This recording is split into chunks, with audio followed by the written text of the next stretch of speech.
We're back on the ice with Diane Ness, skating instructor for the Minnesota Wild, and one of the best skaters in the National Hockey League, Wild forward Jason Zucker. I'd love to see what you guys are going to work on today. Well, he's known for his breakaway speed and his stride. And for all the young kids, I'm going to show you some exercises that will improve your stride. To start with, it's knee bend, knee bend, knee bend. And you have to have something to push off with, so you have to have a down force down into the ice. That's rule number one. The second, what I want you to show is that how you push out to the side and keeping the feet parallel and then coming back to that knee bend.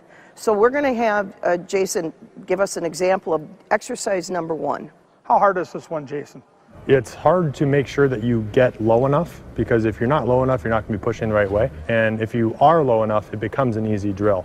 If you're standing upright, it becomes a much harder drill. Let's see what it looks like.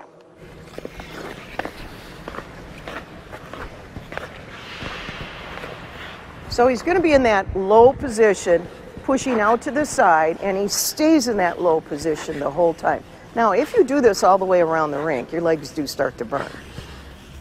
I can see he's low to the ground, and what it strikes me too is the form that he uses. When he strides out, I know for kids sometimes it's hard to keep that balance point, right? You're down on those knees and you're striding out to the side. How do you get to the point where you are now if you're a young kid? How do you work on this every day to keep that balance point? For me, it's finding the center of the blade. If you're on your toes, you're going to be off balance. If you're on your heels, you're going to be off balance. So sitting down, the further you sit down, the easier it is for me to get to the middle point of my blade. So if I can be on the middle point, you're going to be on balance all the time. Now, I'd like to show you a position. Can you get down on that position where your leg is extended? So, Kevin, I'm going to use you and your stick. See how his body is at an angle? Yep. Put your foot back a little bit further. Which one? This one? Foot back. Okay, so put your stick right here. Notice he's not bending over. He's at that body angle. And his arm is never crossing the midline right here. It goes in front, and then obviously when you switch feet, it'll switch arms. Right.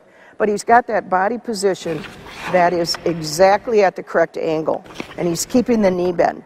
So what we're going to have you do now is wind it up and show some full speed. Perfect. Now we get the good stuff.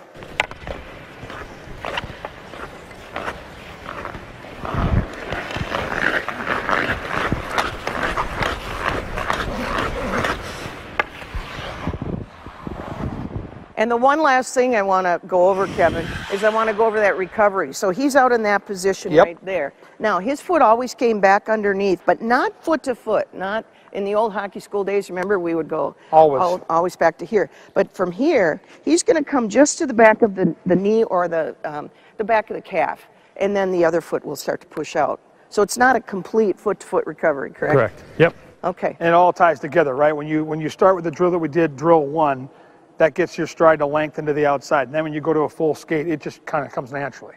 Yeah, exactly. It starts that motion, and then gets your body in the mind frame of knowing that's how far out you need to go. Watch the speed this guy shows every single night in the National Hockey League.